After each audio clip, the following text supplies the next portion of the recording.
Hello, everybody, and welcome into another playoff preview show with the Hockey Writers. We're into the second round now, and we are now down to 4 series rather than 8.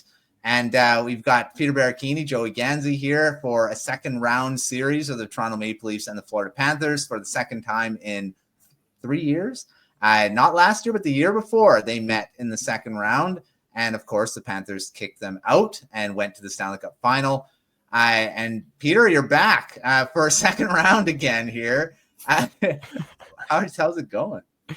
It's going great. Anytime that the Maple Leafs can win a series based on the history, 1-13 in elimination games, basically one series win in the Matthews, Marner, Nylander era.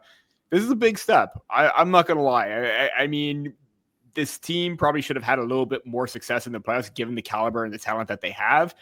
Playoff success eluded them. Now with a new coach, with a new mindset, I think this is probably the best iteration of the Maple Leafs that we've seen in some time. So, again, take it a bit by bit. Happy that round 1 is done, but that's behind us right now. For sure. And Joey, your old hat here, veteran. You had Stanley Cup last year, Stanley Cup final previous year. You've been in second rounds here. So how's it going? It's going great. I'm playing with house money at this point. This is, I'm riding the wave as long as I can as a fan. Sure. And it is a totally different. Panthers are, I'd say, pretty much the same type of team as they were when they last met the Maple Leafs in the playoffs. But like you said, Peter, the Maple Leafs are a different team this time around. So let's go through the journey to the second round. They got a bit of a scare for the Senators, started to look like they were going to come back and force the Game 7, which was really close. Lots of overtimes, lots of close games. But the Maple Leafs came out of it. What did you make of their first round? I'm just going to say to the Leaf fans that thought that would be an easy series, you are completely mistaken, because you never take your opponent lightly in the playoffs. No matter if it was a wild card team, top, a team in the second spot, third spot, what have you. I was a little surprised that Toronto got off to a 3-0 start. I mean, it's been a while since the Maple Leafs have been in that position where they haven't swept a team since the Ottawa Senators back in, I believe, in 2000, 2001. So the fact that they got off to that hot start with 2 overtime wins, dominant game 1 performance, close battles in games 2 and 3 with game winners from Max Domi and Simon Benoit, a little bit of unlikely, heroics from those two players, given how Domi's been a little bit inconsistent offensively. Simon Benoit is not known as an offensive player, but he's looking like Cale Makar out there with his mobility and everything like that. It was just a very, very strong performance from the Maple Leafs. Yeah, it kind of got away from them in Game 4, where maybe they weren't at their best. Game 5, completely different story, which is when the doubt started to creep in, where they're playoff demons, can they close things out kind of thing. But in Game 6, they were able to do it. You got they won the special teams battle like they did early on in the series. They got results or production from their star players. And again, another unlikely game-winning goal from their depth performer and signing in Max Pacioretty, who was scratched for the first few games, came in, had to find his footing, and he was a big impact player for the Maple Leafs on that second line. So, and obviously, William Nylander with a really strong 2-0 goal, cemented it with the empty net goal. And again, like I mentioned before too, this is a different mindset with the team, and even post game where they're showing like a little bit inside moment with the locker room or whatever. You're hearing Scott Laughton, you're hearing Austin Matthews basically rounding the troops and basically saying we're in it for each other. It's a team effort. They're going to go in and do this all the way, where they're not going to be pushed around or taken lightly anymore. And I think with this mindset, with Berube behind the bench, I think it's a good start for them. But now, with winning their series against the Ottawa Senators, kind of serves as a precursor to the Florida Panthers, because you're not only going from one Tkachuk to another, but they kind of play the same play style. They're very heavy. They pressure very much on the forecheck. They want to wear you down. And Toronto, for the most part, handled that pretty well. Let's see if they can do that against the Panthers this time around. Yeah, it's going to be an interesting I think, like I said, it's a different team going against the Panthers this time, and a different coach, of course, as well. A lot more playoff tested coach that knows how to coach in these types of games. So we'll see how they go there. All right, for the Panthers, Joey, I mean, I thought it was going to be a tighter series. I mean, the Panthers seem to just kind of have their way with the Lightning. They 1-5. Lightning had one game there where it looked like, okay, they're going to bounce back and start, maybe making this a series, but Panthers just kind of blew through them, looked like they were the higher seed when they weren't. What do you think about that series overall there? It just shows that they're not slowing down. For years they've kind of been under the shadow of Tampa, and I think last year kind of just pushed them out of the spotlight even further. And it shows, hey, who's the older brother now, right? But you can see in this series they're not want to shy away from playing physical or playing their game. Paul Maurice has completely rounded his troops around. You can see it in evidence from last year and the year before.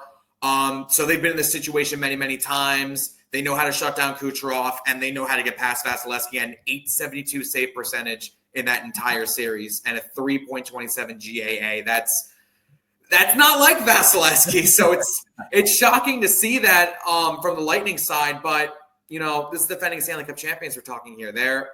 They know how to win. They've been in this situation before.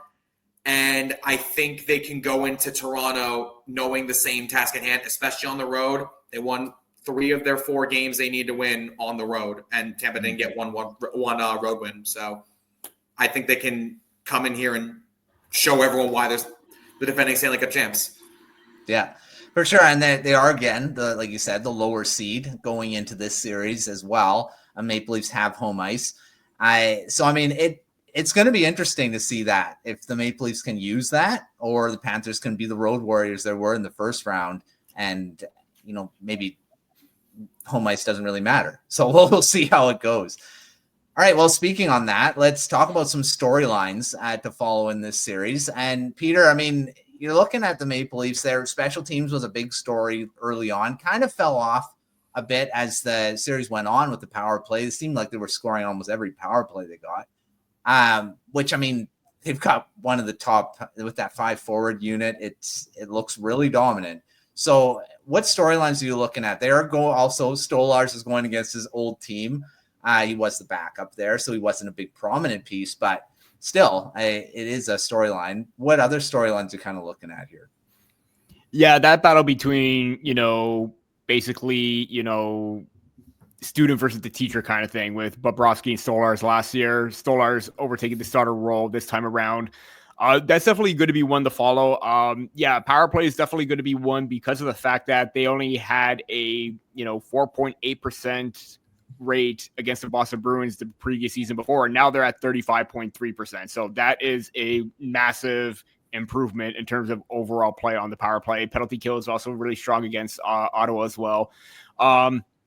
But to me, again, it was kind of repeating myself with the first round where I said the star players need to be the star players, and that's got to continue. I mean, yes, you had Nylander lead the way with 9 points, Mitch Marner with 8, Matthews with 7, John Tavares with 5, Matthew Knies with 3 goals. Let's even throw Morgan Rielly in there with 2 goals and 3 points. Yes, the star players showed up against Ottawa. That's got to continue against the Florida Panthers because we know what they're going to get when they face the likes of Matthew Tkachuk, Sam Bennett, Alexander Barkov, and even the depth that they had with Anton Lundell and even Eetu Luostarinen looked fantastic in that series against Tampa Bay. So they got their work cut out for them. Now I think with the first round under their belt where they were actually productive, the same thing happened in that first one in 2023 where they looked good against Tampa Bay but kind of went cold against Florida. Now, because the team is a little bit more seasoned, they got a better mindset. They could play a physical game. They can shut it down a little bit better. They haven't quite lost their offensive touch by prioritizing defense. I think that's one thing to watch with the star players where they don't want to be focused too much on defensive play, and lose that offensive touch because I think that's going to be a big factor for them. And if they're able to get past the defense that Florida has, which is very stingy, very aggressive, then they could hold the line very well.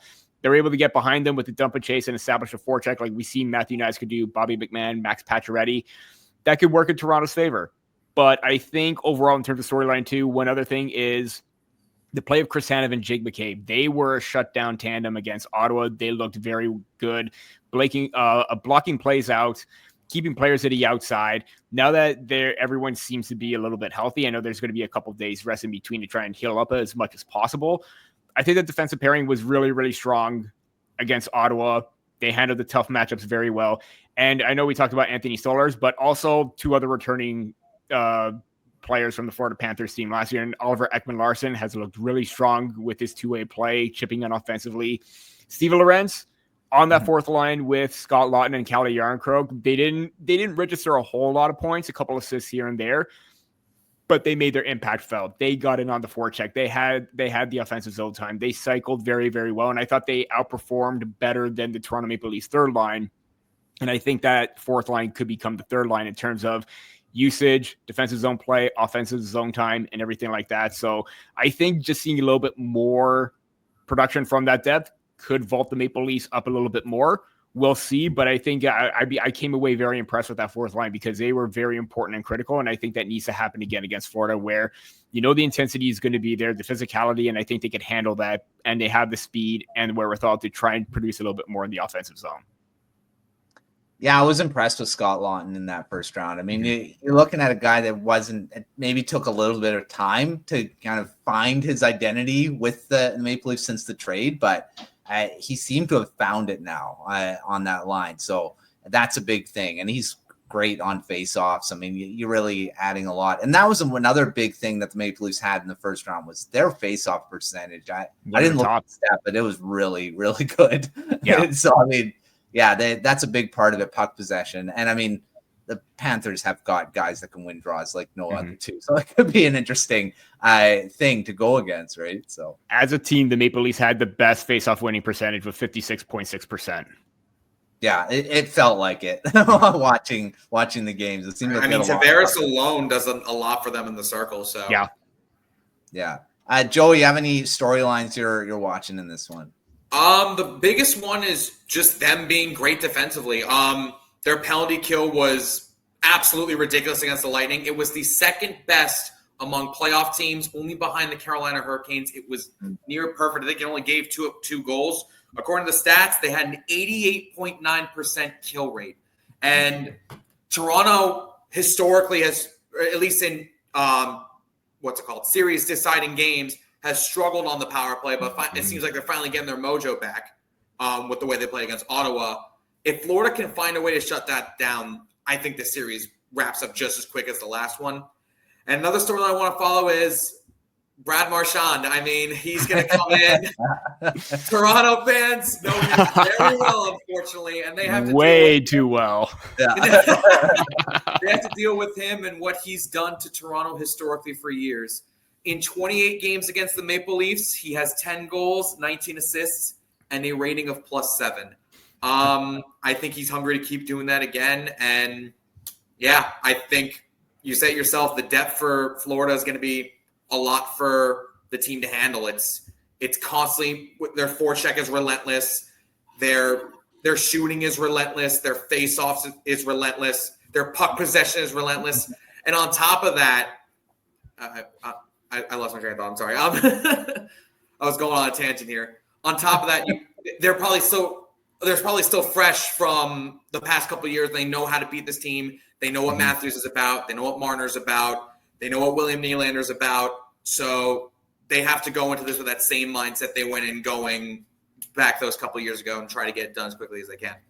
I know the regular season doesn't really matter at this point, but when Toronto played Boston this season, they played Brad Marchand very hard and they were on top of him. And when they're on top of things and they get to the team's best players, Toronto star players and their whole entire team is very effective. When they're when the opponent's frustrated, that plays a big factor, and that could, lure Marchand into doing something that could probably regret the team down the line. It happened with Brady Tkachuk. Happened with some careless penalties with the Ottawa Senators as well. I know that, Tkachuk had that interference call that led to the Matthews power play goal. So if Toronto's able to try and get under, not necessarily win the agitation battle, but get under their skin and probably lure them in, like Brad Marchand, he could probably do something if they're able to play him very, very well and stick it to him a little bit, get in his face. That could be a recipe for success for Toronto. I again, regular season happened only with the Bruins. Bruins weren't really that great, but now he's on a better team with the Florida Panthers. And I think he's happy to be in this spot than being on the golf course very early. So, and to your point, Florida has obviously they play with the physical edge, and a couple of times it has bitten them in the butt. A couple of times, Nico Mikkola was fined $5,000 for his hit against Girgensons, and Ekblad was suspended once again, and he won't be playing in Game 1. And even though Matthew Tkachuk wasn't suspended for his late hit, his reputation could probably lead to something from the NHLPA. And you've seen sometimes when the times get very tough for Florida, sometimes they scramble, sometimes they have some poor decision making. I mean, it happens it can happen to anyone, but absolutely, it's something that can absolutely happen. But at the same time, I think they know what's at hand and they understand, hey, try not to let these people get under your skin. We've seen these guys before. We know what they're about. You know, even with Marchand, he knows what these guys are about. He knows what to expect. Just try to make level-head decisions and don't do anything silly that's going to cost you both on the ice and off the ice. And that's the thing. The NHL has their eye. They're going to have their eye on this series because of, what happened with the Panthers in the first round with the suspensions and the fines, like you said. So yeah, that it could be a big part of this series. So we'll see how it goes. And we all know both teams like to be physical. Berube, we know his style of coaching. He likes that type of play. So could end up being a pretty penalty filled series. So that special teams are going to be big. All right, guys, you mentioned a lot of players there. Peter, you have anyone you really want to focus on, or people should be focusing on in this series? Of course, we all know the stars are going to be the big guys, and they were in the first round. There were some Maple Leafs that weren't really that prominent, that were in the regular season, that weren't in the first round. So anyone that you're keeping an eye on? Yeah, I mentioned him briefly. Simon Benoit really surprised me. I mean, again, if anyone's going to take that Cale Makar comparison seriously, it was a joke because we're not used to seeing Simon Benoit carry the puck like he does and then ripping shots from the point off a face-off for a game-winning goal. It's really new to us. And obviously he struggled at the beginning of the season. He was a first-time dad. Something like that really can affect your schedule, your balance, and everything like that. His on-ice play wasn't as great, but as the second half rolled in, it seemed like he was getting a little bit more comfortable, and we were finding that same player that everyone fell in love with last season. And now he was in your face. He was physical. Again, he's rushing the play up, and he's very smart about that. And I think that's a very underrated aspect where maybe you're relying on Morgan Rielly to be that puck-moving defender. But now you got a little bit of that with Simon Benoit. You got that speed and mindset as well from Oliver Ekman-Larsson where he could join in the rush. Now you got Simon Benoit in there as well. Now you got a lot of players that have that two-way mindset, and Benoit is definitely still that defensive presence, but unlocking and untapping that offensive game not necessarily may work to Toronto's advantage, but it gives them another option on the back end where someone could push the pace of play a little bit. So I'm going to be looking forward to him, to seeing what he can do. And as I mentioned, Scott Laughton too, he had a key block that led to the empty net goal. And I would have been upset if he didn't get an assist on Nylander's empty net goal because he blocked that shot. That was a heavy hit, point shot, and, sacrificing the body, getting into those lanes, laying the body. And again, kind of like Simon Benoit too, where maybe he's not going to be that top offensive producer. He had his looks. And I think, as I mentioned with the fourth line, they looked very dangerous. They couldn't convert. If they're able to get a couple goals in this series, that fourth line could be very, very dangerous. And if they're able to get production from that fourth line, that would be a huge difference maker because Berube's talked about how his time with the St. Louis Blues, his fourth line was a line that he could rely on. He could rely on this line as well. And if they're able to get some production, I think it's a big win for them. And Scott Laughton could be a big part of that. Yeah, like I also mentioned about his face-offs, and he has shown, I mean, in his past, he was one of the big, he had a really good season with the Flyers, a couple seasons, I believe, where he was a top scorer. So it's not like he doesn't have it in him. It's a guy that could maybe catch fire here. You never know. And playing against some lesser competition, although the Panthers' fourth line is quite good too. So we'll see how it all goes. Joey, what about you for the Panthers? I mean, Eetu Luostarinen, like Peter mentioned, he had a heck of a game. It was a game 5, right? He had the 4 points. So, I mean, that's a guy that they don't really say, yeah, he's a big offensive producer, but he was in that one. Who are you watching in this series? I mean, obviously, Luostarinen, like I said, he's a fantastic two-way type of player. Great on the kill, great in the dot. Looked like prime Wayne Gretzky in game 5. And had a fantastic game. But I feel like we didn't talk a lot about Sam Reinhart too much. He currently leads the Panthers in playoff scoring with 2 goals and 4 assists for 6 points. And even in the last playoffs, 2 years ago rather, against the Maple Leafs, he did a number on them. And in game 3, he got a very important overtime winner that made them go up 3-0. They didn't end up sweeping the series and ended up going back to Toronto for a game 5. But he had 2 goals and 3 assists through that entire series.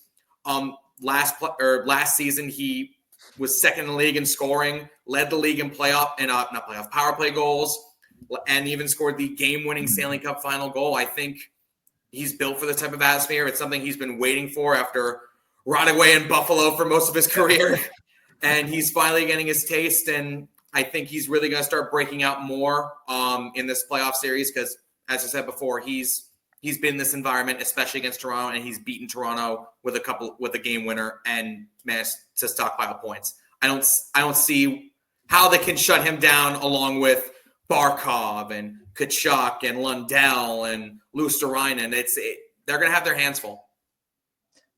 And that's the thing. I mean, I think that could be a thing in this series, which would tip it. If, again, like we were talking about with the Hurricanes and Capitals series, whose depth is going to be better. I think that's what it's going to come down to, because both teams have their stars that could cancel each other out. They both just do well. It's those depth guys that come forward, and like in with the Maple Leafs and the Senators.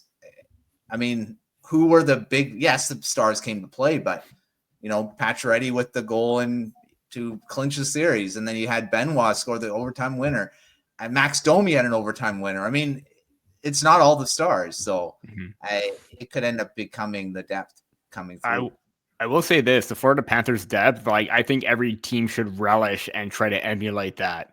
That is absolutely fantastic to have. It's what you exactly want from your bottom 6. Again, as you mentioned and as I mentioned, Toronto got some key goals from depth players, but consistency game to game, I think that's going to be the biggest issue for the Maple Leafs.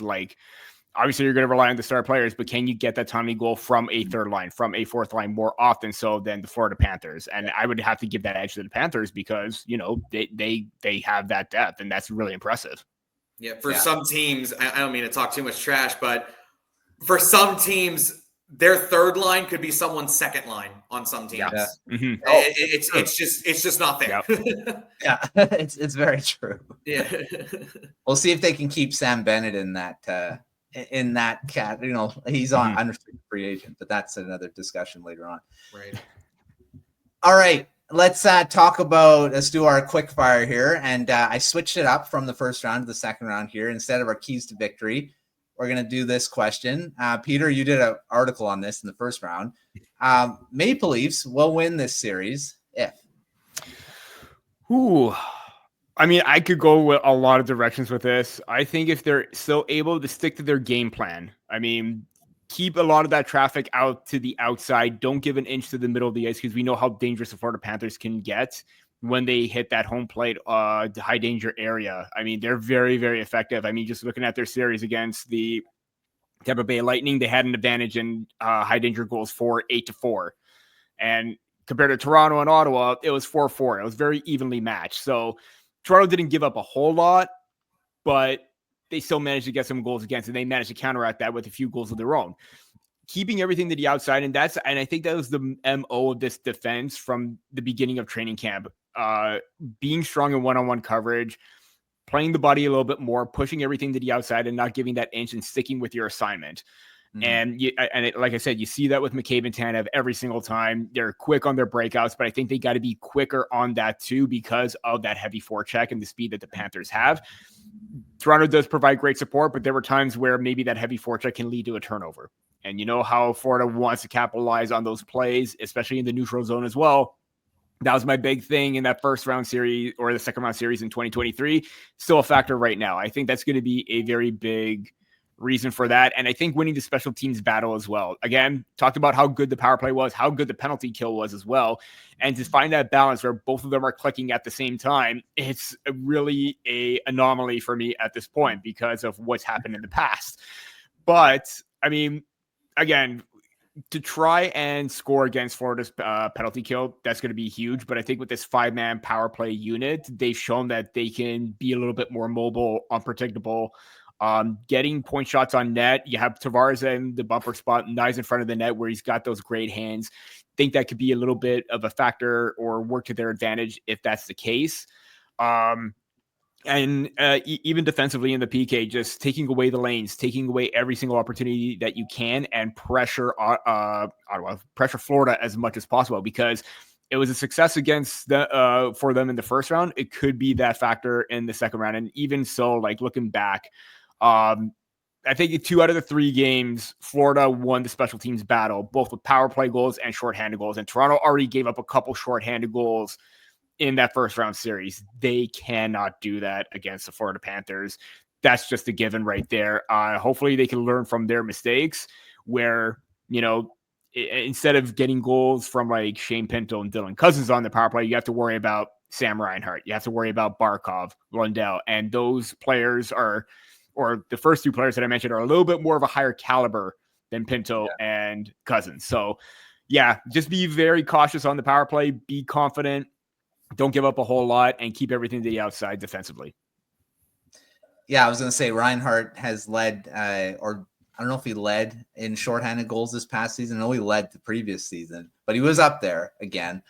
So, yeah, he's always a threat to score shorthanded. And that 5-man unit on the power play forward-wise, yeah, if you turn it over, they're not going to be the best defending 2-on-1. So I will say this, Mitch Marner as that point shot defender kind of thing, it does suit him well. It's just if you're another forward, you got to hightail it back to help him out. Sure.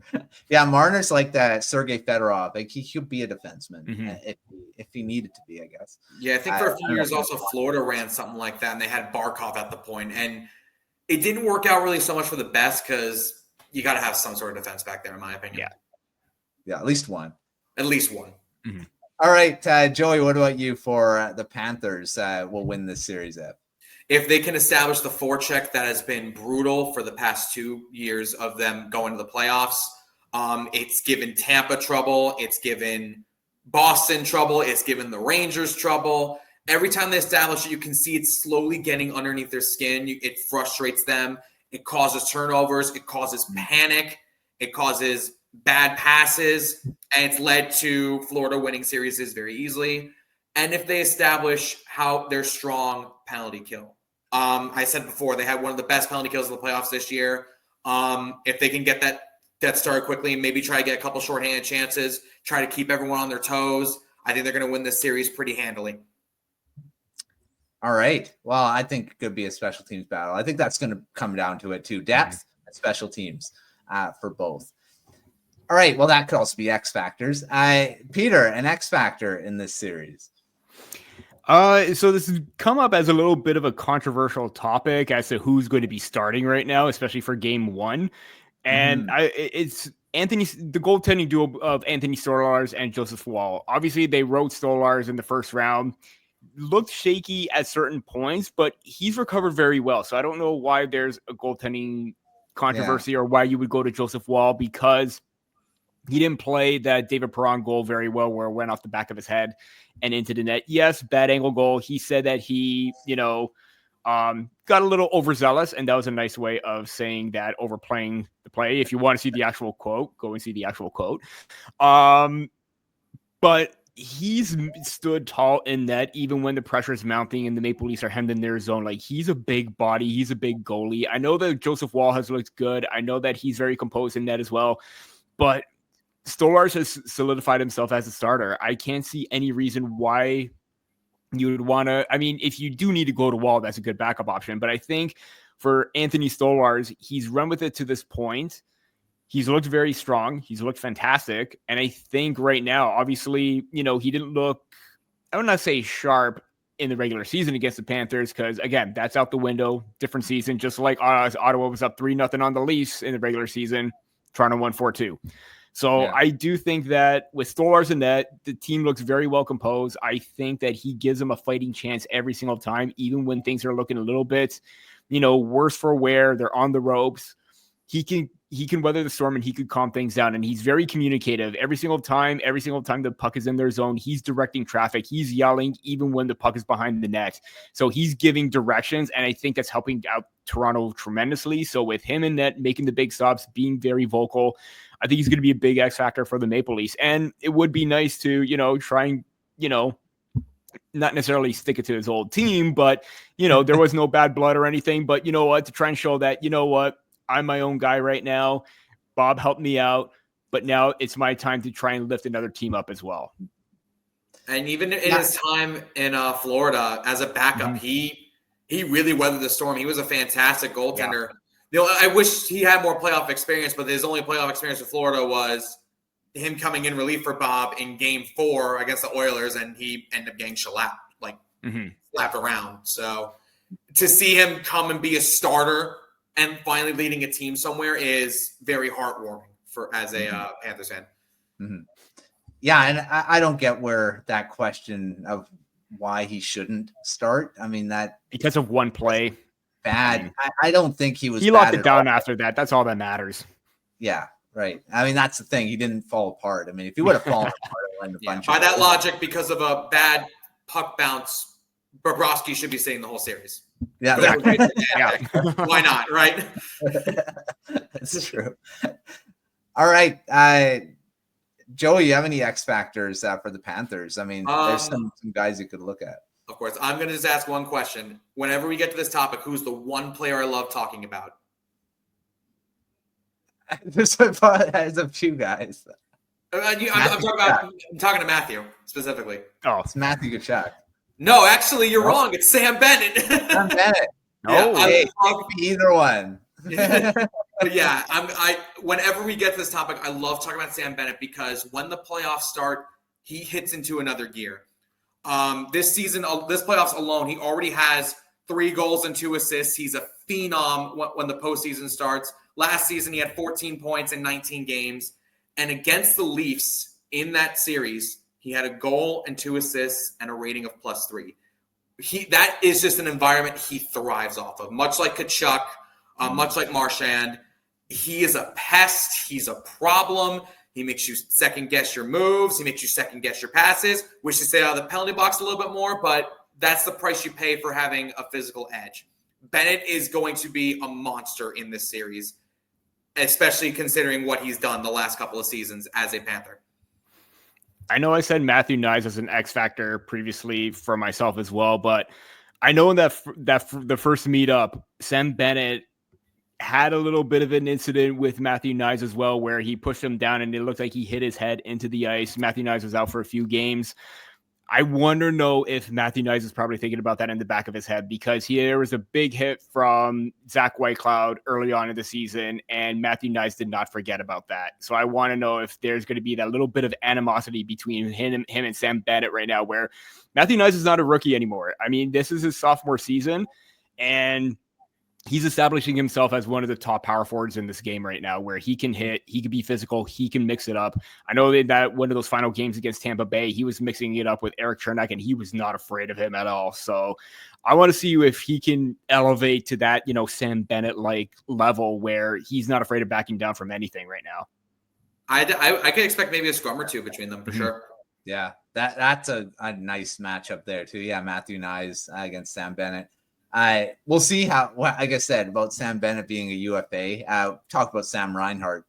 Was it last season, previous season? He was going to be a UFA, but they re-signed him. So they might be able to do that with the next Sam they got looking at. But yeah, he's still with them. So he's going to be a big part of this this series too. I think that could be a big matchup to look at. All right, let's talk about final predictions, and we can throw in bold predictions here as well. So a bold prediction, and then give your final prediction for this series. Peter, I'll start with you. A bold prediction, and then who's winning and how many games? Bold prediction, I think the fourth line comes through for the Maple Leafs. I think that Steven Lorentz in the regular season had 5 game-winning goals. Excuse me. I was hoping that would happen against the Ottawa Senators.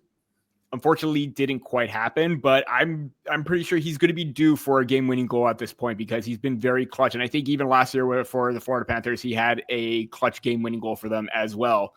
I think Scott Laughton is due for some production as well. Calle Jarnkrok looked good as well. So I think that fourth line could be a big factor for the Maple Leafs going forward. That's my bold prediction. I think the fourth line will be very well, or will produce a little bit more than we saw previously before. As for our final predictions, so in my playoff bracket, I had Toronto versus Tampa Bay in the event that hopefully Toronto could have the easier path. Fortunately, that's not going to happen this time around. Again, regular season stats and regular season, numbers really don't matter. And Florida really did have that edge. I think Toronto, their best game was that 3-2 win at home. I think if they play like that, close game, taking advantage of your opportunities, being smart about where you're going to be, and if you can take advantage of that special teams as an added bonus, I think Toronto could win this series. Unfortunately, it is really hard to say that against the reigning Stanley Cup champions who have set the tone for how this playoffs is going to be. I do think this is a different team. I do think it's a different mindset, and I think that everyone's buying in, including the star players, where everyone's starting to throw their weight around. Seeing Mitch Marner throw the body, even though he's not overly physical, but, getting that inside edge. Matthews being a little bit physical. If they could win the series, that'll be fantastic. But it's just very hard to imagine that. I think the edge is going to go to the Florida Panthers. I'm going to give it to Florida 4-3. But if Toronto does win it, that would be a huge step in the right direction for them. I know this is counterintuitive because I'm a Maple Leafs writer, but I think it's going to be a closer series. I think it's going to be a little bit more competitive from Toronto's side, and I think they could push Florida just a little bit more this time around than they did the first time around that they met them in 2023. So Florida in 7. All right.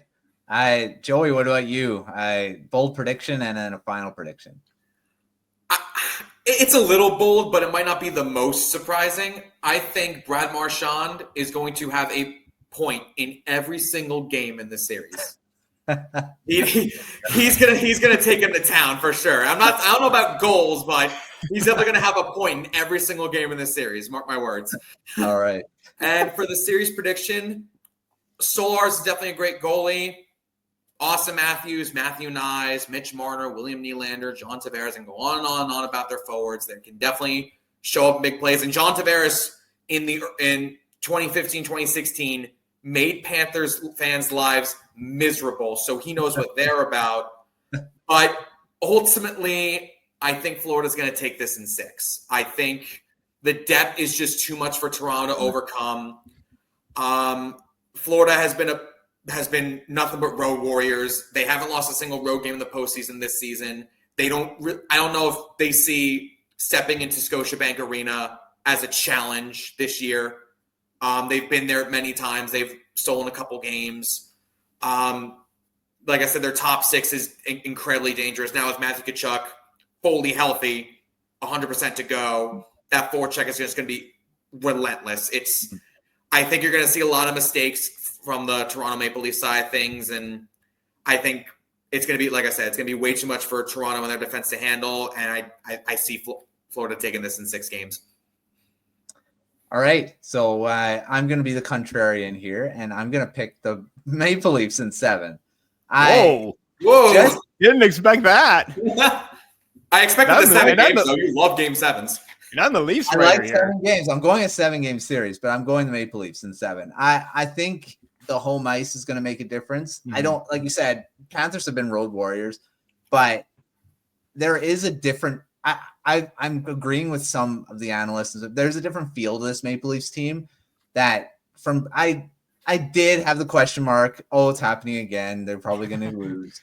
But there is a difference where they didn't fall apart in game 6 and allowed it to go to 7, because I think if it would have gone to 7, I think they probably would have lost. But the fact that their stars have stepped up, but I think it's the depth that's a big thing that I don't think they've had in the past. It's always relying on those stars to do it. And, some of the guys that maybe the underrated names have come to play a bit. Although Matthew Nyes was an underrated name, and the last 2 playoffs that he's been in he's been great. Yeah. He just keeps building on that. He seems to be a playoff performer. Yeah. Yeah. So, there's some Matthews. There's a lot of Matthews in this series. You got Matthew Tkachuk, Matthew Nyes, Austin Matthews. Yeah. So there's lots of that in there too. But I like the Maple Leafs this year. I don't know. It just seems like they have a little bit of a different feel to me from watching, but I could be wrong. We'll see. I think then I can say I'm right too if the Maple Leafs. I will say this one thing too. I think the reason why Toronto got off to a strong 2-0 start against Ottawa was because of that home ice matchup, something that Toronto really hasn't had previously in the past, or they've struggled to try and get. And if they're able to find that perfect matchup for the top 6 and bottom 6, who knows what could happen? And again, it's because of that last change where they could get a line out if they feel the matchup is perfect. I think that could work to their advantage if that is the case. But yeah, I really think that home ice, it could play a big factor. But again, we'll see what happens, because as Florida Panthers are just an absolute dominant beast on the road, you got to be wary of that. But again, the scales are like kind of even at this point to start it off, but we'll see what happens after the first few games. For sure. The Maple Leafs also have one of my favorite defensemen, one of my favorite Canucks defensemen, and Chris Tanev. So I love that guy.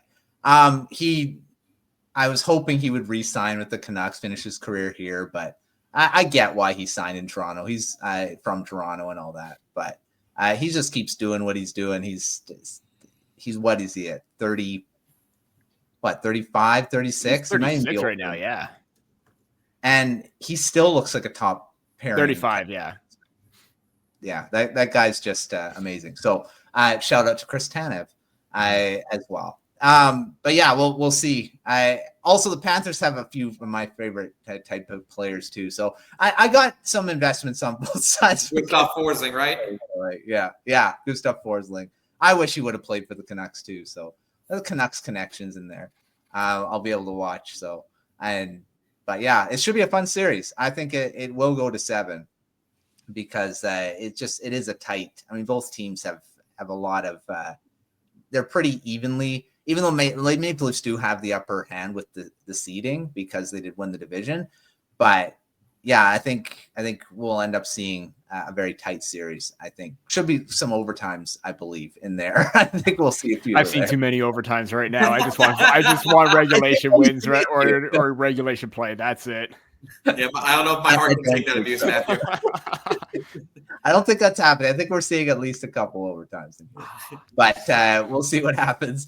Thanks, Peter. Thanks, Joey, for coming on. We'll see who's going to be here for the 3rd time on these preview shows. But until our next one, make sure checking out all of our stuff at thehogwriters.com. We got recaps, we got takeaways, we got a whole bunch of content from every series. So, lots of info to take a look at.